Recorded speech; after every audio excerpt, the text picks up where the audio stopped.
Hello, my name is Sarah Kirkall, and I'm with Castanet here for a Q&A with MP candidate Gloria Morgan for the Similkameen-South Okanagan-West Kootenay riding.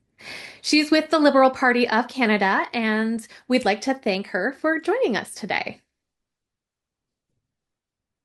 To start off, Gloria, can you give me a roughly 15-second pitch on why you're looking to run for Member of Parliament? 15 seconds is not a lot of time, but I can say that it's a critical time in our country right now. But also my professional and my personal experience in my entire life has led me to this point. I need to represent this riding in Ottawa so that we have all the opportunities we need here with a strong Prime Minister, Mark Carney. Okay, and this is a huge riding that encompasses cities like Penticton to small rural communities. You do not live in the riding right now. What makes you qualified to represent this riding? I think the same thing that would make anyone qualified. I want to be here. I want to hear the voices of the people. I want to hear their concerns. If I'm elected, I will take those to Ottawa. And I know that some of the concerns, for example, some of the health concerns or catch and release concerns are multi-jurisdictional, but mostly provincial. But even at a federal level, those can be impacted in a good way by creating partnerships and alliances with the provinces and the municipalities. I know this valley. I've been to Castlegar. My third day after being acclaimed, I was in Castlegar meeting people, talking to the president of the Selkirk College. It's really important for me to know the people, know what their concerns are, and take those seriously and see where it fits in with this fabulous, resilient, sustainable economy that we have to grow as a country and creating new international alliances. We need someone who's going to be energetic and passionate. And boy, I tell you, that's what I am. Okay. Next, this riding, with its previous representative, has been NDP since 2015. Your NDP depo your NDP opponent has framed this local race as the riding we vote NDP to defeat the Conservatives. Do you agree with that logic? And is there a chance that as a local Liberal, that there will be vote splits, with the more centrist left-leaning vote? That's a really important issue in this riding and in many ridings. One of the unfortunate realities we have to face is that, and many people, many of the NDP across the country have to face, is that even the current leader may not be reelected in his riding. When you look at the polls, it does not look good for the NDP.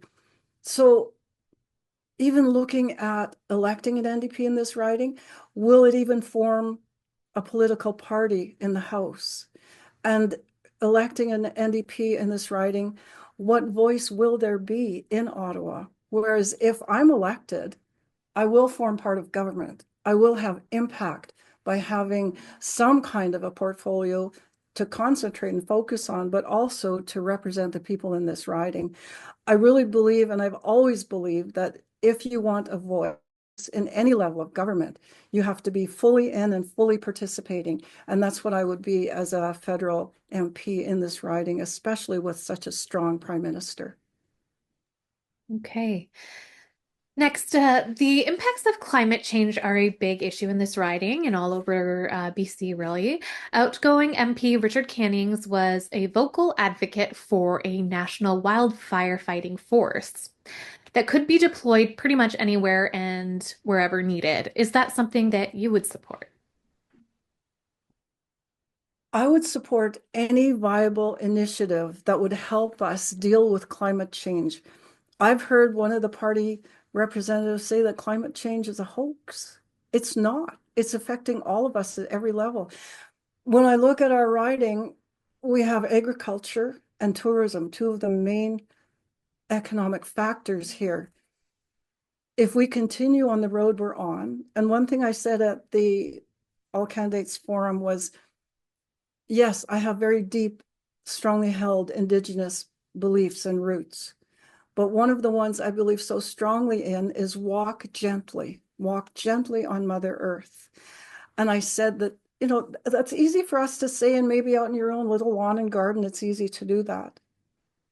But we need to take it to all levels of industry, even the large corporations. I'd love to walk into a large corporate boardroom and talk to them about climate change. And I'm not an expert, but I can see what it's doing in our valley.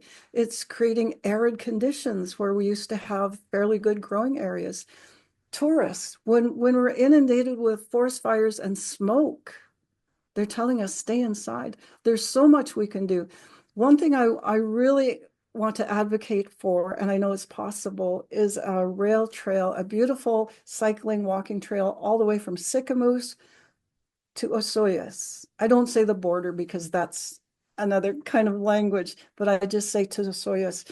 And knowing that we want those kinds of tourist opportunities that could create jobs and more tourism in our area, we have to make sure that we treat our area properly. Everything from water, soil, forestry, all those industries and into the air. So I will advocate any viable focus on preserving everything from what we walk on to what is in the air in this valley and all across Canada. Okay, and sort of touching on what some of what you said there, this riding encompasses many Indian bands. Of course, you attended a residential school, and you're familiar with some of the issues. What specifically would you do to collaborate with all of those bands for their needs and advancement? We just had a, we, my campaign president and I just had a fabulous meeting with Chief Clarence Louie. And he very clearly told us what his focus was and how he planned to continue representing his people in the same way. I think it's his 20th term as chief. And in this area, he's looked up to from all corners of industry, including tourism and so on. I know that Chief Stuart Phillip has put his support towards Linda Sankey and the NDP. I have an appointment this afternoon to speak with Chief Gabriel.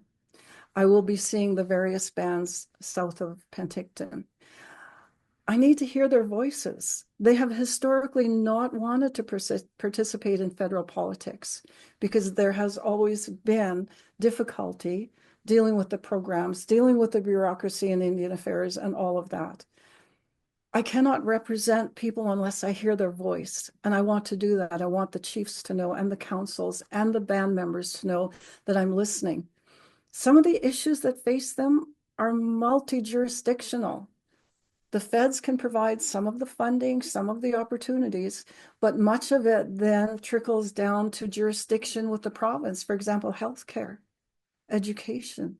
The same thing with municipalities, infrastructure. I see a beautiful development going on up on the mountain. And my thoughts were around, I wonder what infrastructure they've had to build, or are they able to share infrastructure, paying development costs to the municipality? Those are questions that stand, I think, between good development and any developer, is knowing that they have tax incentives to build. They have tax incentives to grow the economy in this area. So I would listen with the same ear and the same energy and passion to the chiefs and councils and the people in this area who are Indigenous, including the Métis. And if there are any Inuit, I'm not sure there are, but I will listen wholeheartedly and try to see where the federal Liberals will fit in with the concerns they have and creating opportunities for them. And with them. With them is important. Consultation from the very beginning is so important. Okay. So, moving on to food insecurity, it's an issue for many Canadians in this riding. What would you do specifically for the federal government in its role to ensure that people here have access to affordable food?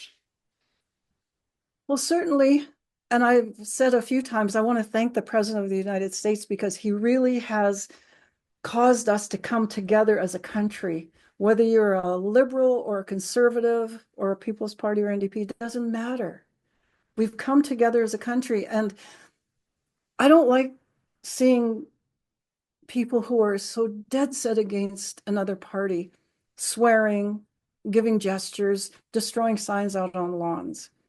That's not what I want to see. I want to see us working together to create opportunities, and that includes people who are in the food industry, growing wines, orchardists, all of those things. And I've heard of a fellow who people finally turned to him because has been a micro grower for a long time, but because of the change in the opportunity, people are turning to him. He says, I've got orders. I've finally got orders.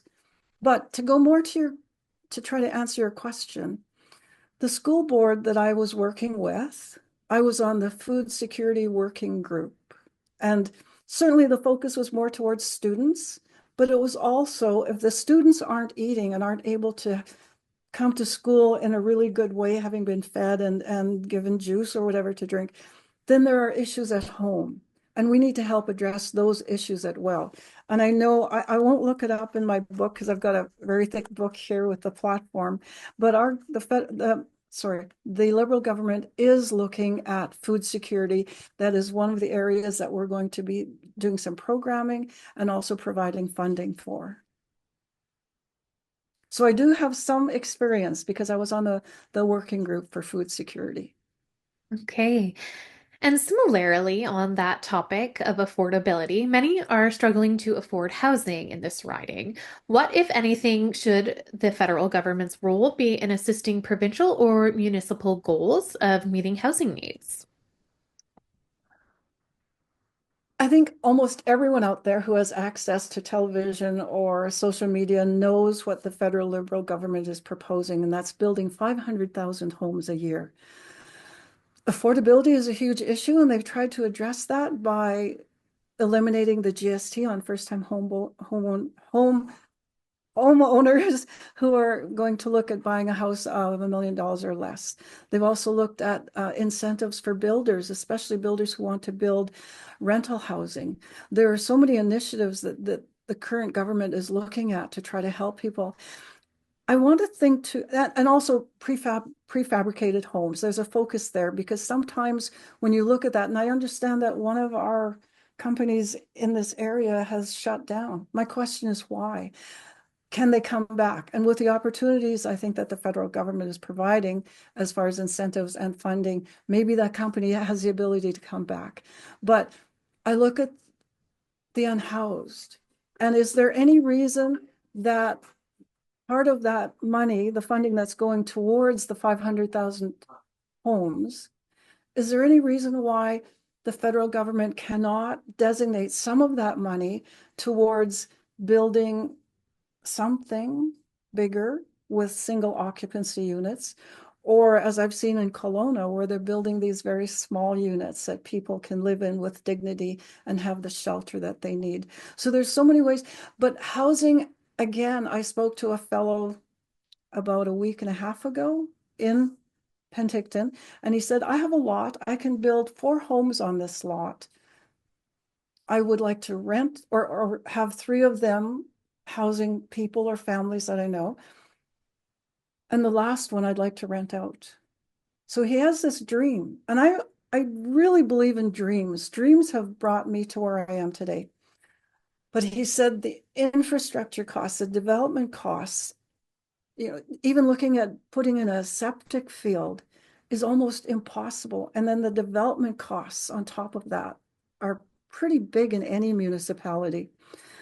So I know that one of the focuses for the Liberal government is to try to partner with municipalities, perhaps create incentives. I don't know the full answer, but it's to reduce development costs so that wherever we are in the municipalities, whether it's Princeton, Castlegar, or Penticton, development costs might be holding a number of people back from building or even sharing costs like the development up on the hill here that PIB is doing. So I think the Liberal government, no, I know the Liberal government has a really good plan. We just need to hear voices, and we need developers and other people to talk to us and tell us where we need to put the funding. How do we decrease costs, and how do we provide incentives for them? Okay. Turning to international affairs, specifics of an ongoing trade war with the US have been shifting frequently. In your role of potential MP of a border riding, what would you do to advocate for local businesses who rely on cross-border business? Wow, that's a huge question. Oh, let me think for a minute. I know that and first I'm going to say that I don't know what our prime minister said on the phone call to Mr. Trump, but whatever he said, he must have said it so strongly, and I'm sure it was based on his experience as an economist and as the Bank of Canada and the Bank of England and all of those experiences he's had. Whatever he said to them caused Mr. Trump to change. The whole country sensed that. It's not just something that the liberals are touting. The whole country sensed the change in Mr. Trump. But beyond that, the prime minister has said we want to have the strongest, most resilient, sustainable economy in the entire G7. That doesn't just happen if we concentrate on big business or on Ottawa or large centers. That happens throughout the entire valley. So what we have to do is make sure that the dollars that are provided and the incentives that are going out there come to this valley as well. And as far as Castlegar, I spoke to the president of Selkirk College, and one of the things she said was her concern was because of the foreign student cap, that their budgets are affected. And part of that had to do with apprentices and apprenticeships. And as most of you know, you've heard it on the media, that the prime minister announced the next day, almost as if he had been in the room, or almost as if I had his ear, which I don't, that he announced the next day the incentives for people to follow their apprenticeships through by providing increased grants, to increase unions to hire apprentices, and so on and so forth. So that's one way we can promote apprentices in the trades so that they can provide services, get their red seal, and help us with the housing, help us in business so that they can go out and help small businesses in this area, in the riding, so that they're sustainable, so that we can look also at international partners and relationships outside of the United States. We can create a really strong, resilient economy in our riding, but throughout Canada, so that the fact that we've been friends with the United States, and we still are to some degree, but we're not going to be dependent on them the way we have in the past. We're going to build a strong, resilient Canada. Okay.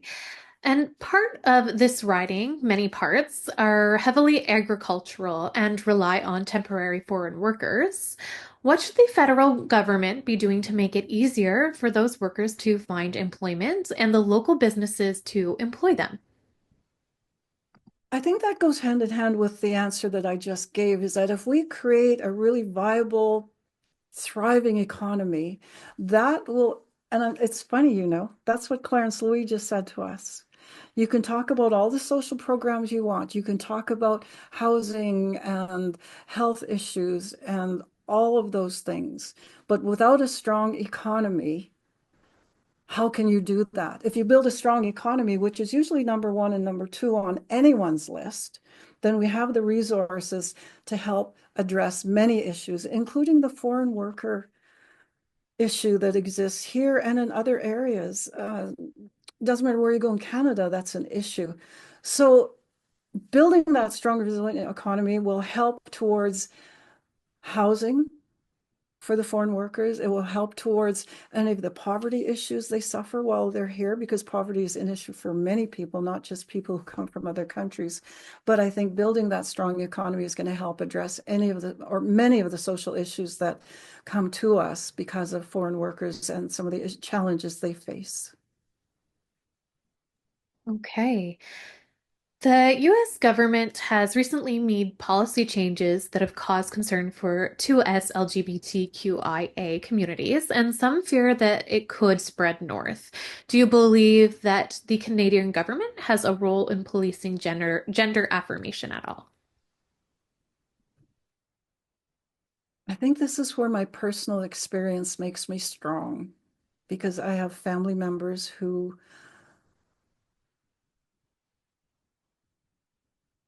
are gay or lesbian. I have friends who have transitioned. I recently met a fabulous woman in this riding who's just been beside me almost every day who transitioned. Government does not belong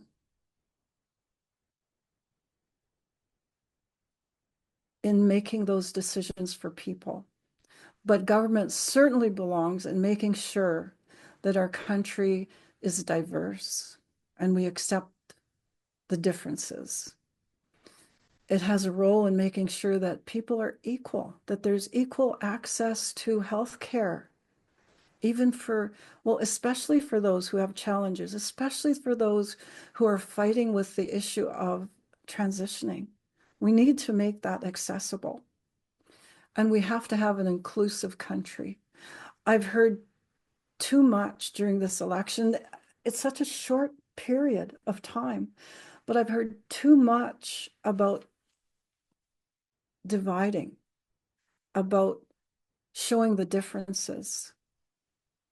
I can count the times I've been sworn at with that F word or been given a really rude gesture on one hand in my entire life. And I'm 71 this year. But I can tell you almost that many when we were out on the street said and did that to me. And that's because I want to stand up and represent the people in a wonderful democracy in this country. And I can only imagine the difficulties and challenges facing people who are in the LGBTQ2S plus community. I will stand beside anyone who is facing challenges, whether they belong to that group or an ethnic group, anyone in this fabulous country that we call Canada, so that we have a democracy for everyone of every religion, every color. I can't say any more about how strongly I feel about that. Okay. So, a couple more questions here. The Liberal government has faced throughout the years heavy criticism for its carbon tax, which was recently canceled. What is your position on such incentive taxes? I'm glad we canceled the carbon tax. During these really difficult times, the crisis times, we had to take some steps immediately. We have a prime minister right now who is so educated. Bank of Canada, Bank of England, crisis times. He's run successful businesses. I know there's criticism there, but come on, let's think about a successful business. You start at the ground and you work yourself up to being viable and successful. And we have other leaders who have no business experience that we're aware of. So I know that when I'm looking at a leader, I look to someone like Mark Carney, who is very strong in so many areas. Now I've forgotten your question. I'm sorry. I started thinking about Mark Carney. Can you repeat that part? Just wondering what your opinion is on such incentive taxes, like the Oh, carbon. yes, the carbon taxes. Yes. So we canceled that. The first pen swipe was canceling that. I know that our government is looking at reviewing the carbon pricing for large industry, and I think that's totally appropriate right now. We're not saying ditch the tax on big industry. I'm not the expert on that. I don't believe that other leaders are experts on that. We have experts in our country who can help us decide. So when we do a review, we will include those experts. We will include industry, both small and large, so that we know and environmentalists and people who look at conservation and sustainability within our region and all of Canada. We will have those people in the room when we look at, well, I hope we do. It makes sense, especially for an economist, that we have these people in the room when we start to talk about carbon pricing. Who's going to pay? How do we incentivize our economy throughout the country and here in our riding so that the same time we're creating opportunity in economies like industry and tourism and so on, that we're also protecting the environment. And we can do that through taxing, we can do that through incentives. And I hope it's a combination of both. I really believe, like my two dogs, I incentivize them, which has a much better effect than punishing them. Okay, so to conclude the question and answer period, what is something you wish voters knew about you? I've worked in so many different areas in my life. I've been driven since I was a little girl. When I was a little girl, I thought I would dream of owning a Mercedes. And I know we have Canada made vehicles and US made vehicles, and that's a whole nother auto industry issue. But today I own a Mercedes SUV and I insisted that it be a hybrid. So I came from a very poor beginning where I swept the house floors, which were dirt floors. You mentioned I went to residential school and into a foster home in the 60s scoop, but I've been driven since then.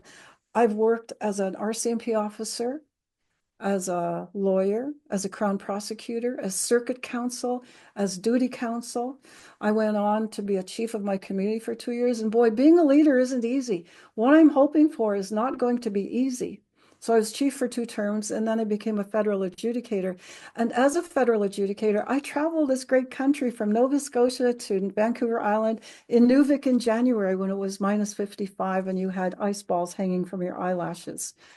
I've worked in health areas, everything from the Provincial Health Services Authority, which is a very high level board, to the Patient Care Quality Review Board, the Provincial BC Patient Safety and Quality Council, and also the